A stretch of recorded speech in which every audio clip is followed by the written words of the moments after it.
도 물론 나타나지만 그래서 이제 타산지석이 되고 혹은 반면교사가 되고 지침이 되고 교훈도 되고 할 수 있는 게 역사라고 생각이 됩니다. 그래서 역사를 살펴보는 큰 의미가 있다고 생각이 되고 특별히 우리들의 이야기라고 생각하시면 되겠습니다. 우리들이 도대체 어떻게 해서 이렇게 모이게 되었나라는 이야기입니다. 오늘 제가 이제 지난주도 그랬고 지지난주도 그랬고 몇 달 전도 요새 우리 모임의 정체성에 관계된 고민들을 많이 하고 계시는 것들 여러 차례 이제 그런 분들에 의해서 이런 역사와 형제들의 역사와 교리에 대해서 정리해 놓고 있는 그런 것들을 발표를 해달라 그래서 많이 최근에 갔었는데요. 우리 모임에 최근에 어떤 특히 나이 드신 성도님들 물론이고 젊은 형제자매들이 도대체 우리 모임이 어떻게 시작됐는지에 대해서 궁금해합니다. 저도 그렇고 밖에서 모임 바깥에 있다가 모임으로 들어왔습니다. 근데 모임 안에서 자라난 사람들은 모임을 대하는 마음과 마인드가 다릅니다. 우리들은 들어올 때 굉장히 신선했고 여기에 구원이 있었고 이런 굉장한 어떤 삶의 굉장한 변화와 함께 모임으로 들어오게 되는 경우들이 대부분인데요. 모임에서 자라나는 이게 그냥 너무나 자연스러운 거예요. 특별한 게 없어요. 그들은 또 많은 경우에 믿었다는 것도 자연스럽게 믿게 됐다는 그런 이야기도 많이 하게 됩니다. 이들이 대하는 이제 모임에 대한 생각과 이미지는 또 다릅니다. 너무나 자연스럽고 당연하게. 그래서 생각하는 겁니다. 도대체 우리 모임이 그렇지 않은 모임들과 뭐가 다른지에 대해서 잘 모릅니다. 스스로도 이제 궁금해지는 거예요. 자기의 이제 뿌리 찾기가 시작이 됩니다. 나는 누군가? 왜 우리는 이렇게 모이는 거지? 우리가 다른 점이 뭐지? 우리가 다른 모임 바깥에 있는 그리스도인들과 같은가? 다른가? 뭐가 다르지? 다르다면? 우리는 왜 이렇게 모이고 있는 거지? 우리는 도대체 어디서 시작된 거지? 이런 질문들을 조금 이제 영적인 데 관심이 있는 젊은 형제자매들은 하게 됩니다. 그리고 하고 있습니다. 그래서 이러한 이야기들이 이제 저희가 잘 알 필요가 있다고 생각이 되고요. 이 시간은 이제 기도하면서 시작하도록 하겠습니다. 하나님, 이 시간에는 모임의 역사에 대해서 배우고자 합니다. 하나님, 전에 살펴봤던 무리들과 동일하게 하나님의 말씀을 조차 그 말씀에만 순종하기를 원했던 가장 최근의 무리들이 어떻게 시작됐고 어떻게 발전해 왔는지 이런 것들을 저희가 살펴보면서 오늘날 저희가 주님을 어떻게 섬겨야 할지 이런 것들에 대한 귀한 교훈이 얻을 수 있도록 인도하여 주시기를 기도드립니다. 시간을 주님께 부탁을 드리며 예수님의 이름으로 기도드렸습니다. 아멘. 자, 먼저 형제들이 이루고자 했던 성경적인 교회가 어떤 건지 큰 그림을 한번 그려보겠습니다. 일단 교회는 무엇이냐? 교회는 건물이나 조직이 아니라 회개와 믿음을 통해 구원받은 것이 분명한 거듭난 그리스도인들의 모임입니다. 그래서 교회는 그리스도와 생명의 연합 안에 있는 무리들의 모임이라 할 수 있습니다. 또한 교회에서는 그리스도께서 교회의 머리이심이 인정이 되고 성령께서 회중을 인도하시는 일이 일어나야 합니다. 이것은 그리스도를 머리로 하여 생명체로 연합된 그리스도의 몸이라고 할 수 있는 부분입니다. 또한 교회는 분명한 회개와 믿음이 있는 자에게 침례를 베풀고 주님을 기념하는 만찬을 행하는 특징을 갖습니다. 이것은 머리이신 그리스도와의 생명의 연합을 드러내는 예식이라고 할 수가 있습니다. 이처럼 교회의 참된 본질과 특징은 교회는 하나님의 생명을 얻음으로써 그리스도의 연합을 소유한 무리들이 그리스도를 머리로 하여 모인 그리스도의 몸이라고 정의를 내릴 수 있다고 생각이 됩니다. 바로 이러한 교회를 형제들이 이루고자 했습니다. 자, 이것을 좀 더 자세히 살펴보면 이처럼 참된 교회의 기초가 되는 원리로 그리스도와의 연합을 둘 수가 있는데 저희가 지금까지 계속해서 그리스도와의 연합이라는 원리를 중심으로 성경, 하나님, 인간과 죄, 구원, 성화, 교회까지 현재 왔고요. 앞으로 종말에 대해 보게 될 텐데 이러한 모든 원리의 기초 위에 그리스도의 연합이 있습니다. 다시 한번 말씀드리면 그리스도의 연합이란 그리스도의 사역을 나의 것으로 동일시할 수 있다는 측면 하나와 그리스도의 성품을 나의 것으로 동일시할 수 있다는 측면 하나, 이 두 가지 측면을 살펴볼 수 있습니다. 그리스도의 사역, 즉 그리스도의 죽으심이 나의 죽음이며 그리스도의 부활이 나의 부활이며 그리스도의 승천이 나의 승천이라고 말할 수 있는, 그리스도와 함께 죽고 함께 부활해서 함께 하늘에 앉아있는 그러한 그리스도의 연합을 소유한 무리들이 바로 진정한 참된 교회입니다.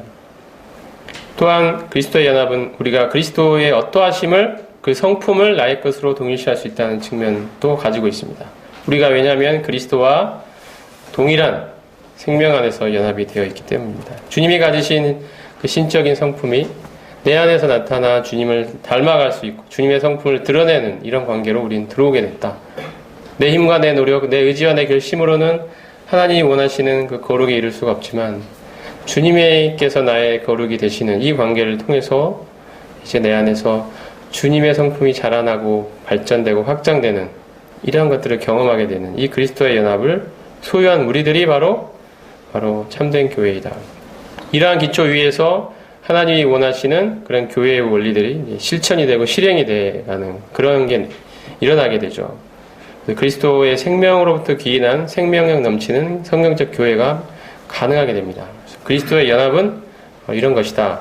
그런 것을 염두에 두시고 이러한 연합의 기초 위에서 성경적 교회를 이루고자 했던 무리들이 우리가 잘 아는 밖에서 브레드린이라고 부르는 무리들입니다.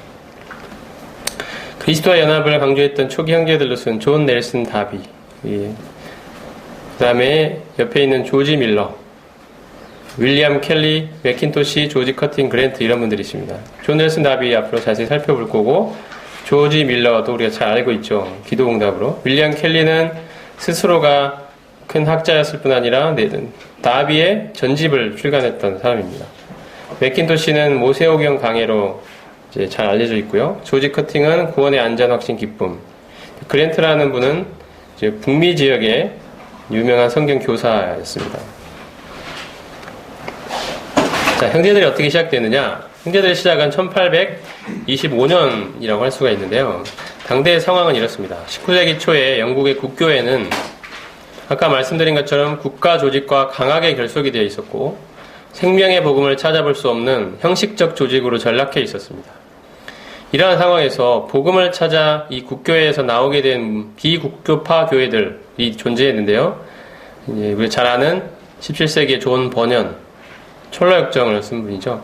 18세기에 유명한 전도자들이었던 웨슬리, 휘트필드 같은 분들을 배출하긴 했지만 서로 교파적인 장벽을 쌓아놓고 같은 교파가 아니면 서로 교제하지 않는 그러한 상황 가운데 있었습니다. 즉 한쪽은 아예 복음이 없었고요. 한쪽은 복음은 있지만 같은 교파끼리만 교제하는 이 장벽을 만들어 놓고 있었던 그런 상황에서 형제들은 생명의 복음을 근거로 해서 이런 교파적 장벽 없이 오직 그리스도인이라는 이름으로만 모이자. 그리스도의 몸으로서의 교회의 모습을 실현해보자. 오직 그리스도의 이름으로 함께 모여 떡을 떼는 그리스도의 몸으로서의 교회의 모습을 실현하고자 하는 강력한 열망에 사로잡히게 됐습니다. 이것이 형제들의 시작입니다. 이들이 가졌던 초기의 믿음을 들자면 그리스도의 몸인 교회는 하나다. 그래서 교파주의를 배제했고요. 성직자 제도와 1인 목회는 비성경적이다. 이렇게 보았습니다. 모든 그리스도인들은 제사장으로서 지성소에 들어갈 자유를 갖고 있다. 주님께서는 각 성도들에게 은사를 부여하여 몸을 세우게 하셨다. 이러한 것들을 들 수 있습니다. 자, 지도로 보시면 초기에 중요한 모임들이 어디 있었느냐 보시면 영국이 전체 유럽에서 이렇게 이쪽쯤에 있고요. 그 다음에 영국 지도를 좀 확장해 보면 더블린이 있죠. 더블린은 아일랜드의 수도였습니다. 아일랜드 왼쪽에 있는 섬, 자그마한 섬의 수도가 더블린인데 바로 여기서 모임이 처음에 시작되게 되죠.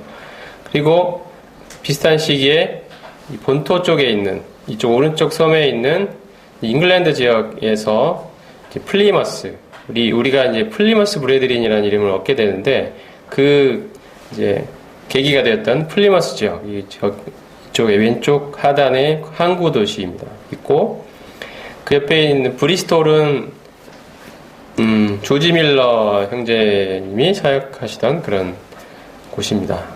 런던 우리가 잘 알죠. 이외에도 여러 모임들이 동시다발적으로 영국 전역에서 일어났습니다. 플리머스 지역에는 뭐 700~800명 정도 모였는데 나중에 1200명, 1500명으로 성장한 큰 교회가 존재했고요. 이 사람들이 주변의 지역에 이제 전도를 하고 이런 것들을 통해서 저 사람들이 플리머스에서 온 브레드린이다 라는 이름으로 형제들이다.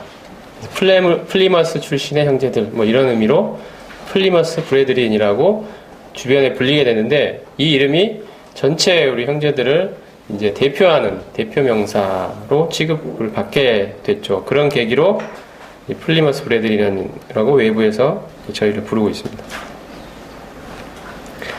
초기 집회 장소는 더블린에서 최초에 모였던 곳이 그 가위표 쳐진 그 건물이고요. 자, 그 다음에 오른쪽에는 플리머스에 있던 최초의 모임 그 사진입니다. 제가 플리머스에 한번 방문을 했었는데 이 최초의 모임이 있는지 궁금해서 한번 찾아갔는데 아쉽지만 이 모임은 현재는 없고 다른 모임들이 있다고 이제 그렇게 이야기를 하시더라고요. 현지에서 지금 사진에 있는 이 모임은 찾을 수가 없었습니다. 없어졌다고 하시더라고요. 어쨌든 아쉽지만 다른 모임들도 현재 100년이 넘는 모임들이 그 안에 있었습니다. 여기 브리스톨은 여기 조지 밀러 형제님이 여기서 사역하시던 그 고아원 그 사진이고 그 다음에 오른쪽에는 런던에 있는 센트럴 미팅이라고 불리던 그런 모임 장소 입구입니다. 먼저 언급할 인물은 에드워드 크로닌입니다. 자, 이분은 원래 로마 카톨릭 교도였는데 구원을 경험하게 되고요. 그 다음에 치과 의사가 되었고 북아일랜드에 있는 더블린에 오게 되는데 이때 이제 복음주의자들로부터 환영을 받았고 독립교회에 다니게 되었습니다만 특정 교파에 속하여 다른 그리스도인들과 교제하지 못하는 현실에 가슴 아픈 고민을 안게 됩니다. 그는 성경을 통해 그리스도의 몸이 하나라는 사실을 깨닫게 되었고, 자, 그리스도 안에서 사랑하는 많은 사람들과 교제를 하지 못하는 아픔으로 기존에 나가던 교회에 나가지 않고 혼자 이제 시간을 보내게 되는데요. 안타깝게도 이걸 오랫동안 이렇게 하게 되니까 그의 이름이 교회 교인 명단에서 삭제되기에 이릅니다. 이 삭제에 반대했던 에드워드 윌슨이라는 집사의 이름도 역시 함께 삭제되기에 이르게 됩니다. 그래서 이 두 사람이 결국 따로 모여서 함께 떡을 떼고 기도하기 시작하게 됐는데 이 모임에 허친슨, 파넬, 그로브스, 벨렛, 다비 이런 분들이 함께 하게 됐습니다. 이게 이제 모임 최초의 시작이라고 할 수가 있습니다. 그 다음에 언급할 인물은 이제 그로브스입니다. 이분은 치과 의사로서 큰 성공을 거두었지만 선교사가 되기 위해서 이른바 이제 목사 안수를 받아야 되기 때문에 당시에는 그렇게 목사 안수를 받기 위해서 더블린에 있는 트리니티 칼리지 여기에 입학을 하게 되는데요. 더블린에 있는 형제들을 이제 만나게 됩니다. 그들과 교제하기 시작하면서 성경을 통해 이제 깨닫게 된 것이 뭐냐면 성직자로 안수를 받아야 사역할 수 있다는 생각이 근거가 없다는 것을 성경을 통해 알게 됩니다. 그리고 그리스도의 제자인 그리스도인들은 함께 모여 떡을 뗄 수 있는 자유가 있다. 이것을 알게 됩니다. 그래서 목사 안수를 포기하고 오직 주님만 의지한 채 바그다드로 선교를 떠나게 됩니다. 그곳에서 아내와 자식을 이제 병으로 잃게 되는데요. 낙심하지 않고 다시 인도로 가서 선교를 하고 많은 열매를 거뒀던 모임 최초의 선교사라고 할 수 있습니다. 선교사입니다. 그 다음에 언급할 인물은 존 넬슨 다비입니다. 다비는 1821년에 회심을 하게 되는데요. 원래는 변호사였습니다. 그러다가 회심 이후에 1824년에 소명을 느끼고 국교회의 성직자가 됩니다.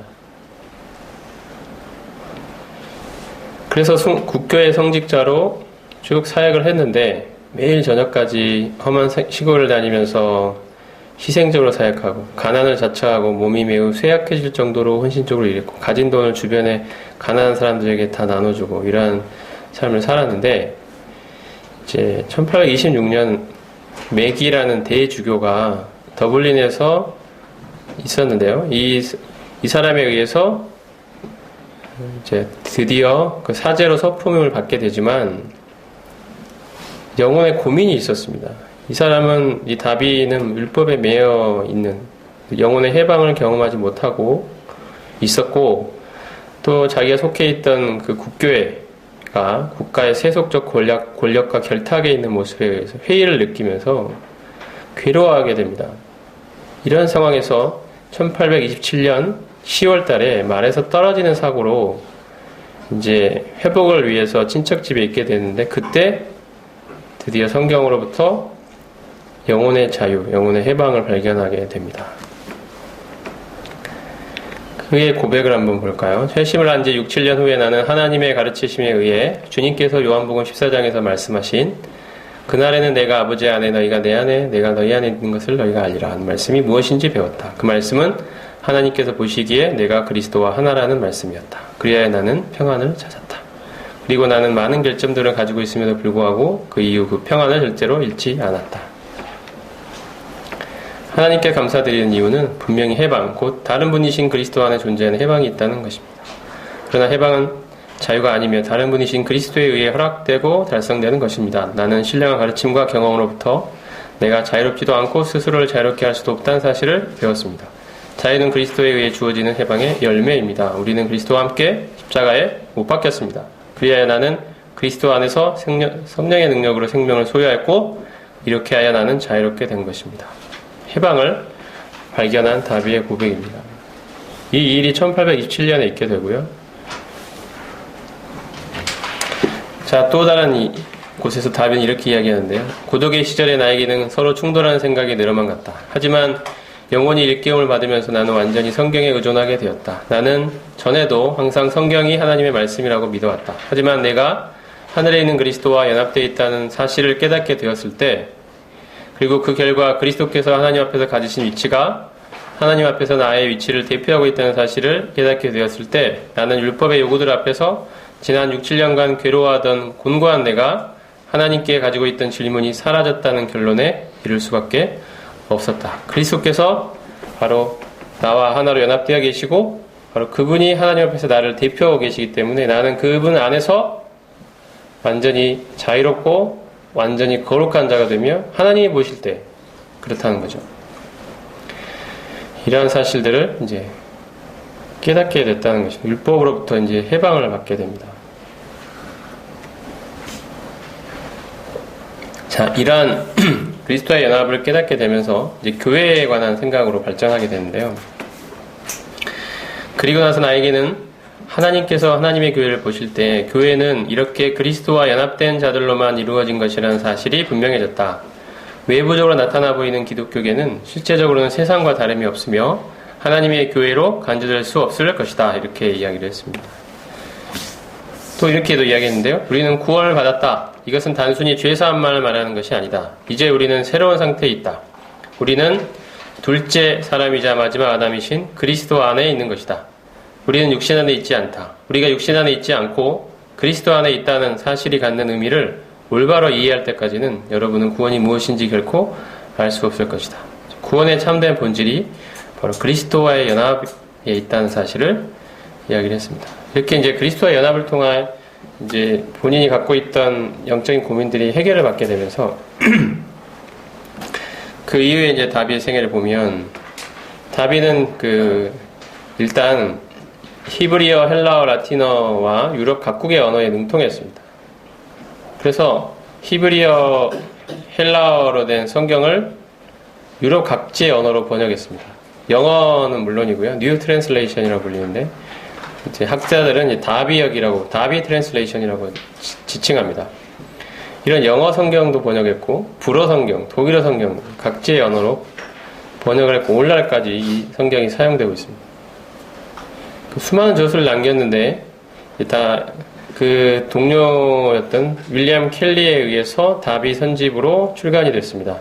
이제 수십 권이 출간이 됐죠. 그리고 유명한 성경 개요, 시납시스 오브 더 북스 오브 더 바이블이라는 이 성경 개요를 저술했던 성경 전체, 창세기부터 요한계시록까지 각 권의 핵심을 정리해 놓은 그런 책을 쓰기도 했습니다. 그는 성경에 대해서 하나님의 말씀으로 믿고 사랑했으며 성경을 경건한 삶을 위한 유일한 원천으로 여겼습니다. 그리고 다비는 주님의 재림을 사모하며 살았습니다. 항상 주님이 오실 것처럼 소망 가운데 살았고요. 특별히 그가 그리스도의 재림과 휴거에 대한 진리를 성경으로부터 발견해서 당대 그리스도인들에게 널리 전파하게 되고 그리스도의 재림을 사모하는 분위기를 이렇게 만들어내는데 큰 기여를 했던 인물입니다. 그는 그리스도의 몸이 여러 교파로 분열된 현실을 안타깝게 여기고 주님의 이름으로만 모이기를 원했고 참된 교회는 그리스도와 연합되어 함께 하늘에 앉아있는 천상적 백성임을 역설했습니다. 이러한 참된 신약교회의 진리를 실현하고자 하는 그러한 일에 자신의 삶을 드리게 됩니다. 그가 이제 참된 교회를 추구하면서 했던 고백입니다. 나는 하나됨을 발견하려고 둘러보았으나 어디에서도 하나됨을 발견하지 못했습니다. 한 무리의 그리스도인들에게 참가하면 다른 무리에게는 속할 수가 없었습니다. 하나님의 교회는 깨어져 그 구성원들은 여러 개의 스스로 형성된 무리들로 흩어져 있었습니다. 국교 반대자들은 분명히 하나님의 참된 자녀들을 만들고 있기는 했습니다. 하지만 여기에서 저들은 그리스도의 몸이 하나라는 원리와는 완전히 다른 원리를 기초로 연합했습니다. 그리스도의 몸이 하나라는 원리보다는 오히려 분열 현상이 어디에서나 두드러지게 되었습니다. 나로 하여금 또 이런 이야기했죠. 나로 하여금 영국 국교회를 떠나게 하고 다른 집단에 가입하는 것을 막은 것은 하나님의 교회의 하나됨, 즉 성령에 의해 그리스도와 연합한 사람들의 하나됨이었습니다. 처음에 국교회를 떠났을 때 나와 동행할 수 있는 사람은 아무도 없었습니다. 나는 무엇을 해야 할 것인가? 이것이 하나님의 말씀의 빛에 의해 내 양심이 만족하는 것 외에는 다른 생각이 없었던 나에게 제시되는 질문이었습니다. 마태복음 18장에 나오는 한 말씀이 나의 고민을 해결해 주었습니다. 두세 사람이 내 이름으로 모인 곳에는 나도 그들 중에 있느니라. 마태복음 18장 20절. 바로 이 말씀이 내가 바라던 말씀이었습니다. 예수님의 임재가 그런 예배에 보장되어 있습니다. 옛날 하나님께서 예루살렘 성전에 올라오라는 요구를 받았던 사람들을 위해 자신의 이름을 그곳에 두셨던 것처럼 예수님께서 자신의 이름을 두신 곳은 바로 두세 사람이 모인 그곳이었습니다. 이것이 다비의 고백입니다. 그 다음에 살펴볼 인물은 조지 밀러입니다. 조지 밀러는 특별히 기도응답으로 우리나라에도 잘 알려져 있는데요.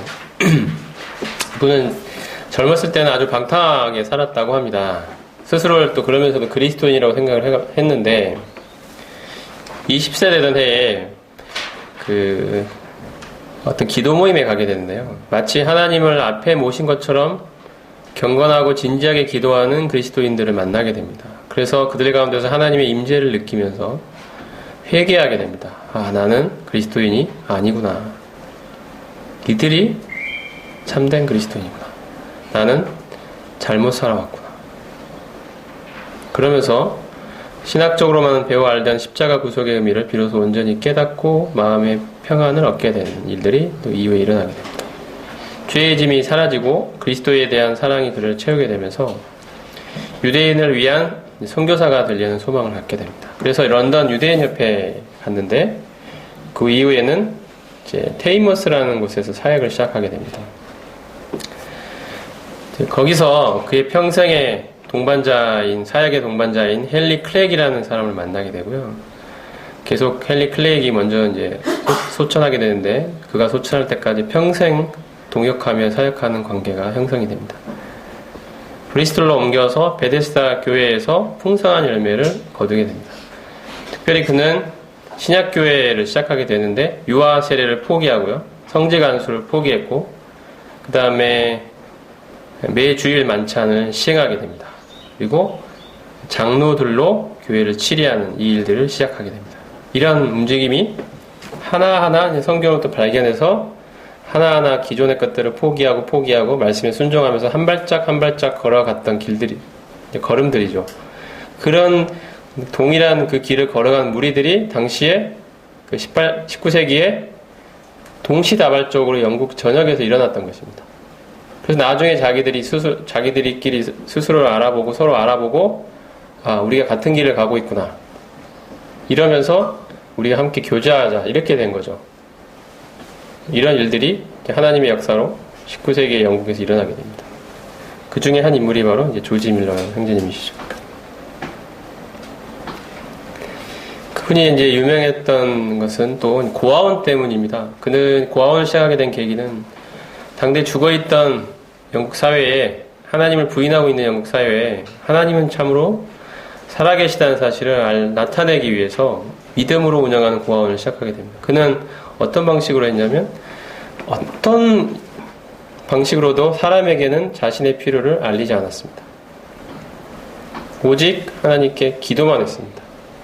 사람에게는 어떠한 정보도 주지 않았습니다.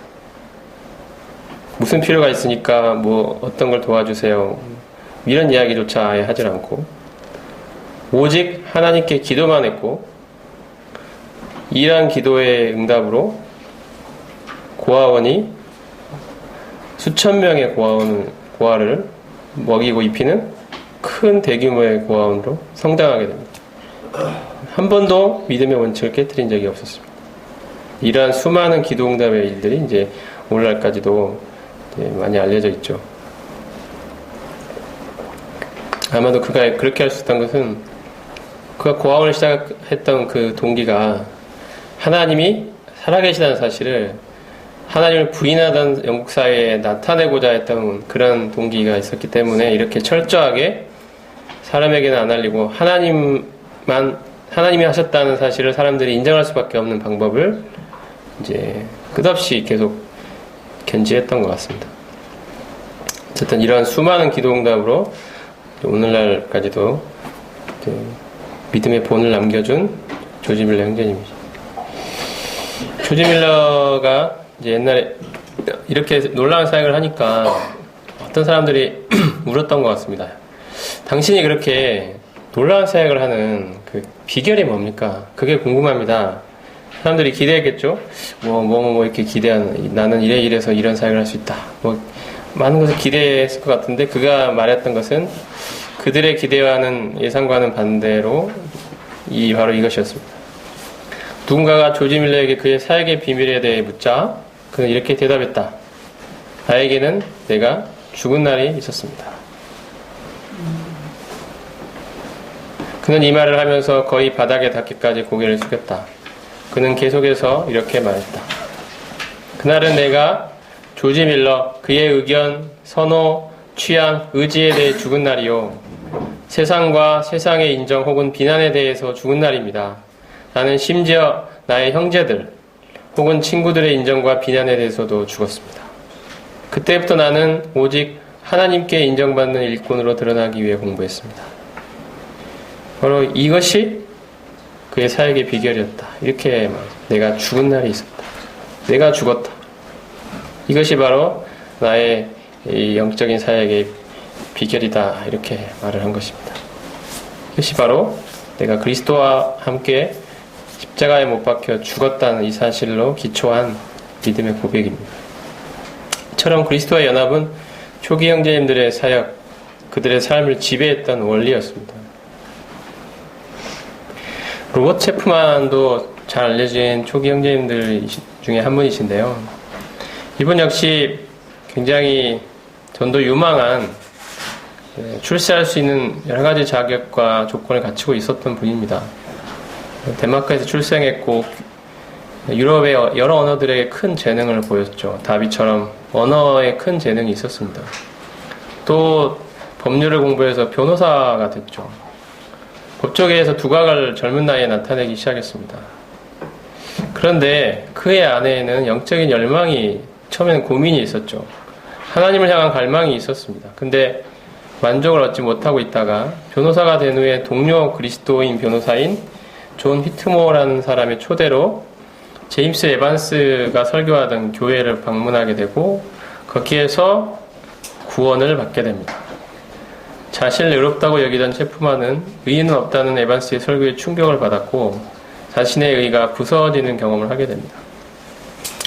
그리고 나서 그리스도의 대속사역의 완전함을 깨닫고 그리스도를 자신의 구주로 받아들이게 됩니다. 그리고 체프만은 에반스에게 내가 이제 그리스도를 믿고 구원을 받았으니 침례를 달라 이렇게 요청을 하게 됩니다. 에반스가 좀 기다려보자 했지만 체프만은 내가 마치 내시처럼 내가 믿으니 무엇을 주저하겠느냐, 나는 그리스도인으로서 그리스도의 제자로서 침례를 받고 싶다, 빨리 침례를 달라 이렇게 해서 침례를 받게 됩니다. 그의 삶이 완전히 변화되게 됩니다.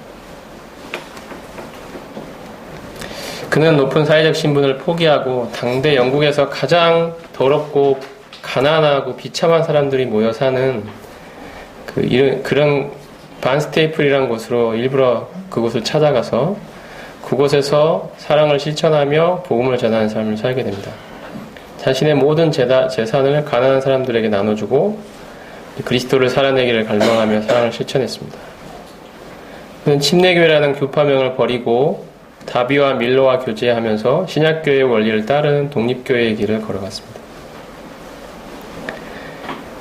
그는 자신의 집을 항상 개방해서 집 없는 사람들을 재우고, 노숙자들을 집에서 재우고, 아침에 일어나면 또 그들을 아침을 해서 섬기고, 그들에게 이제 성경을 강의를 했습니다.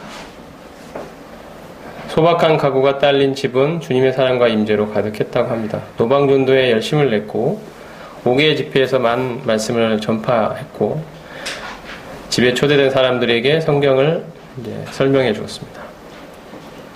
이러한 노력들이 이제 수십 년이 지속되면서 그가 이처럼 가난한 자들에 대한 사랑의 구제와 섬김을 베풀 삶이 영국에 알려지게 되어서 남겨진 일화를 보면 어떤 사람이 체프만에게 편지를 보냈는데 그 봉투에다가 주소를 안 쓰고 체프만 University of Love, 잉글랜드라고 딱 써서 그냥 보냈는데 체프만의 집에 정확하게 배달이 됐다고 합니다.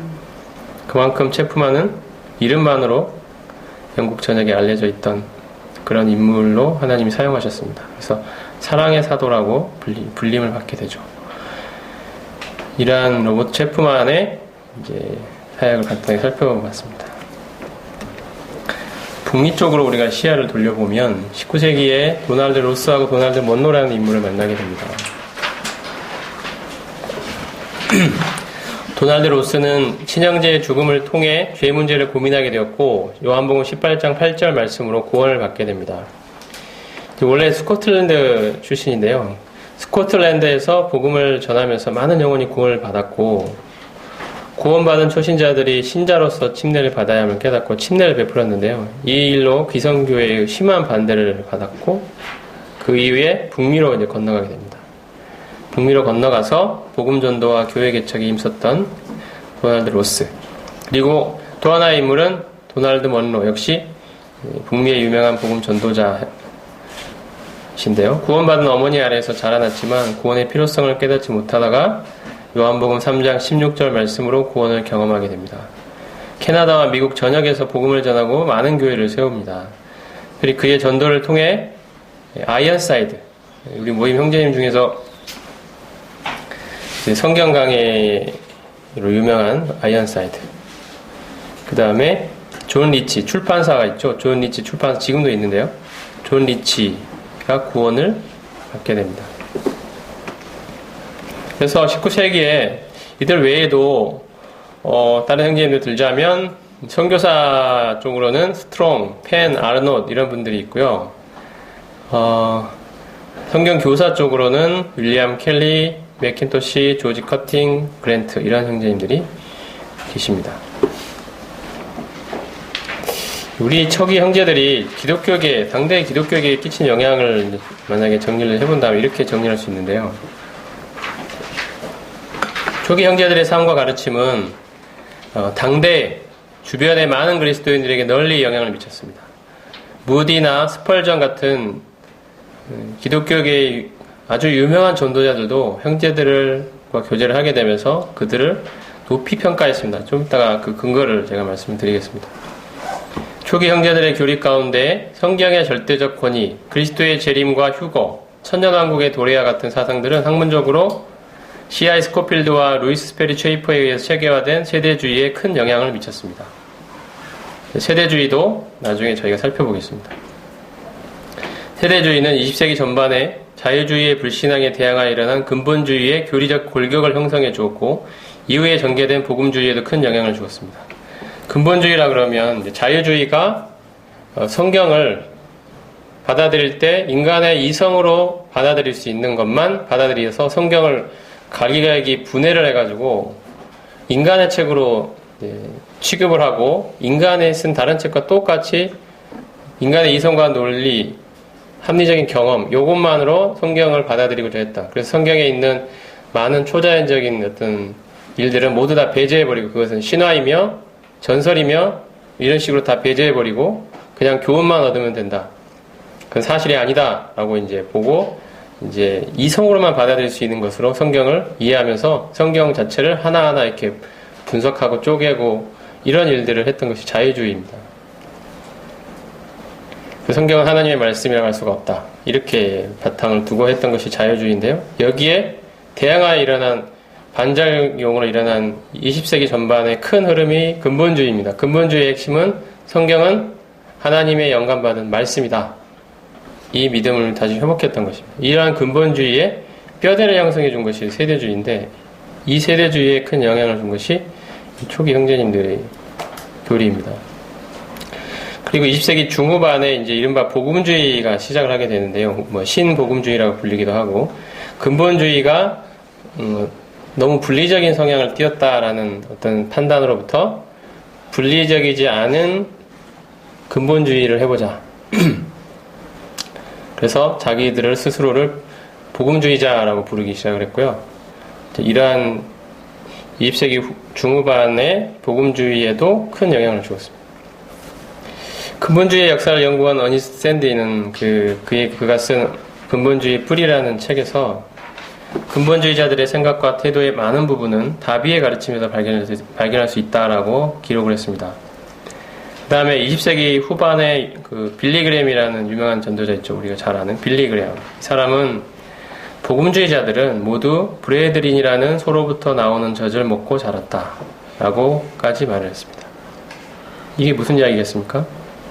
복음주의자들이 갖고 있는 생각, 사상은 모두 다 브레드린으로부터 나왔다는 거죠. 그때 브레드린이 그들을 먹이고 살려왔다는 것입니다. 그만큼 엄청난 영향을 받았다 이렇게 고백을 했죠. 이것이 이제 초기 형제들이 기독교계에 미친 영향이라고 할 수가 있습니다. 20세기로 넘어오면 이제 20세기 전도자나 성경교사 학자를 대표적인 분들을 들자면 존 니치 출판사를 세운 존 니치, 그 다음에 성경 강의 왕자, 근본주의의 아버지, 근본주의의 왕자 이렇게 불리는 아이언사이드, 그 다음에 바인은 성경 단어 해설 사전을 썼는데요. 지금까지도 학자들이 대표적인 그 분야의 대표적인 저서로 인정하는 손꼽는 그러한 저수를 남기신 분입니다.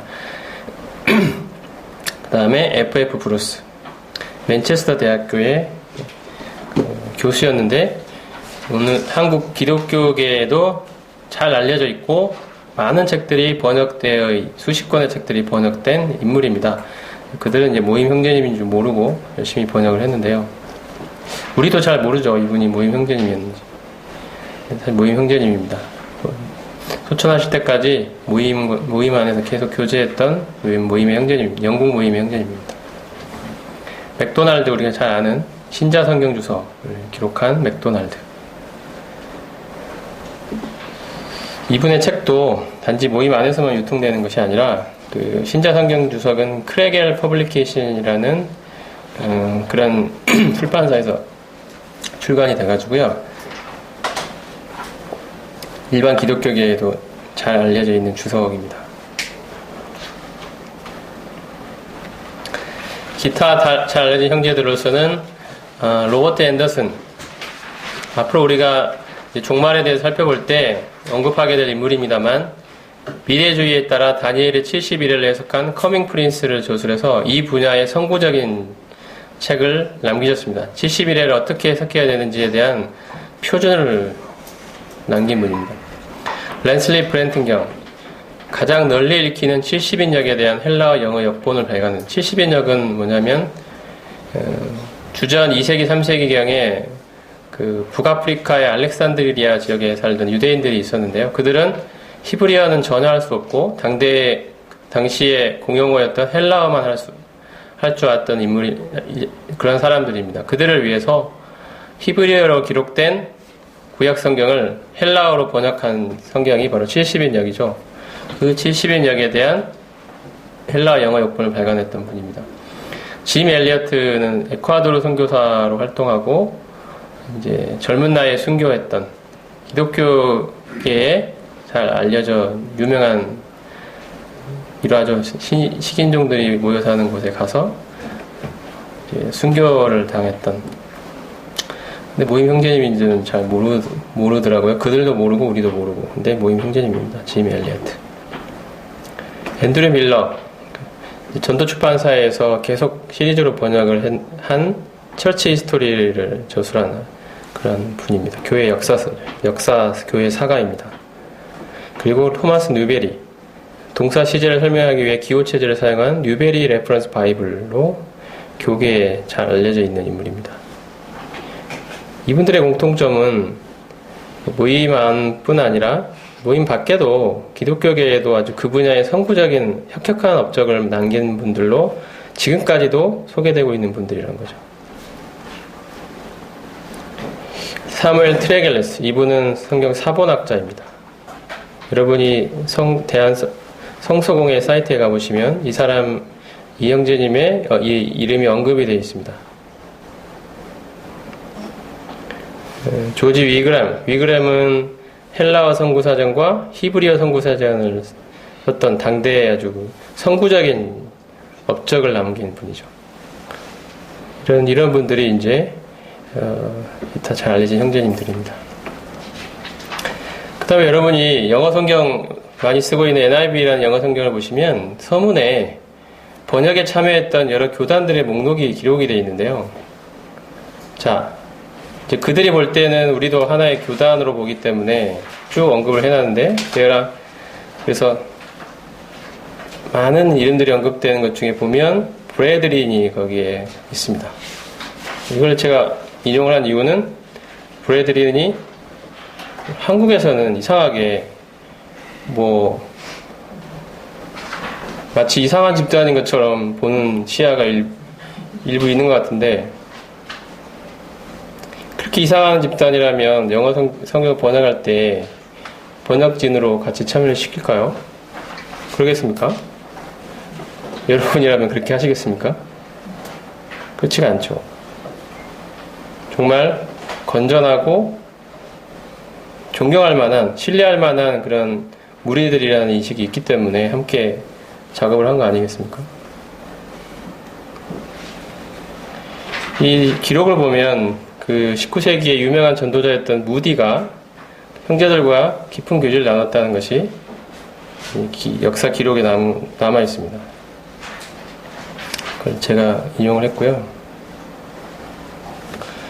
그 다음에 무디가 맥킨토시에 대해서 무슨 말을 했냐면, 나는 내가 가지고 있는 이 도서관의 모든 책들을 다 다른 걸로 바꾸더라도 성경과 맥킨토시의 책은 포기할 수 없다.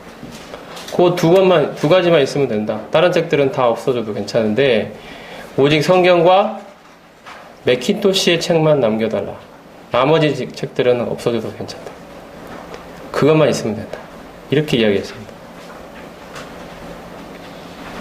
그 다음에 우리가 잘 아는 허드슨 테일러. 그 허드슨 테일러는 그 중국 내지 선교를 했던 감행했던 인물인데요. 당시의 선교사들이 주로 해안 지역, 그 외국 군대들이 주둔해 있던 그 안전한 지역이었던 해안 지역만을 중심으로 중국 사람들에게 선교를 했다면 이분은 내륙으로 들어갔습니까? 위험한 지역. 아무런 신변의 보장을 받을 수 없는 그런 곳에 가서 그들과 똑같이 변복을 하고 그 청나라 말기니까 뭐 머리도 이렇게 빡빡 밀고 뒤에 땄고 옷도 이렇게 청나라 사람들처럼 입고 그런 식으로 들어가서 그들에게 직접 들어가서 복음을 전하고 당대에 이제 무슨 태평천국에 난 의화단 운동 이런 일들로 외국인들에 대한 이제 특별히 그 의화단 운동 같은 경우는 외국인들에 대한 혐오 사상이 촉발이 된 거거든요. 그래서 외국 선교사들을 죽이기 시작합니다. 교회를 불태우고 이런 일들, 이런 엄청난 그 위험한 상황 속에서도 오직 믿음으로 기도만 가지고 선교의 필요를 공급받았습니다. 마치 조지 밀러 형제님 오직 기도만으로 필요를 공급받은 것처럼 그래서 믿음 선교에 살아있는 사례를 남긴 유명한 선교사인데요. 이들이 그가 그렇게 믿음으로 선교를 했던 것들에 영향을 줬던 분들이 바로 브레드린입니다. 특별히 체프만 형제님이 큰 영향을 줬던 것으로 기록이 남아 있습니다. 이 믿음 선교는 사실은 여기 기록이 되어 있지만 그로브스 형제님으로부터 시작을 한 거죠. 믿음 선교의 사실 시작은 허드슨 테일러 이전에 바로 그로브스였습니다. 그 다음에 조지 밀러는 형제들의 지도자 가운데 하나였다. 한국에도 잘 알려져 있는데 조지 밀러가 형제가인지 모르는 분들이 있어서 제가 기록을 발췌를 한 건데요. 조지 밀러는 플리머스 브레드린의 한 부류인 오픈 브레드린 운동의 창설자였다라고 분명히 역사 기록에 남아 있습니다. 조지 밀러 was a founding member of the Open Brethren movement, a sub-branch of the Plymouth Brethren. 이렇게 명백하게 기록이 되어 있습니다. 조지 밀러는 브레드린의 지도자인데 하나의 명백하게 기록이 되어 있어서 저희 스스로도 잘 알 필요가 있기 때문에 여러분에게 보여드립니다. 그 다음에 체프만에 대해서 그 스펄전도 한국에 잘 알려져 있는 유명한 전도자죠. 체프만에 대해서 뭐라고 말했냐면 내가 아는 가장 성도다운 사람이다. 내가 아는 가장 경건한 사람이다 라고 표현했습니다. The saintest man I ever knew 라고 이야기했다고 합니다. 가장 성도다운 사람, 가장 경건한 사람, 내가 아는 사람 중에 가장 경건한 사람을 사랑한 사람이다. 이렇게 평가를 했던 체프만입니다. 이런 것들이 보면 우리 초기의 형제님들이 얼마나 그 주님을 사랑하고 헌신적인 섬김과 전도의 삶을 살았을 때 정말 주변에 이 그리스도인들이 또 주변에 또 기독교계에서 그들을 알아보고 얼마나 많은 존경과 신뢰를 보냈는지 그리고 많은 영향을 받은 것을 알 수가 있습니다. 그것은 삶의 본뿐 아니라 또 이제 더 나아가서 학문적으로도 그 분야에 선구적인 혁혁한 그 업적을 남겼던 인물들이 수없이 있었습니다. 19세기의 어떤 영미권의 기독교계에 굉장히 영향을 줬던 수많은 형제님들이 존재했던 하나님이 크게 사용하셨던 그런 움직임이었습니다.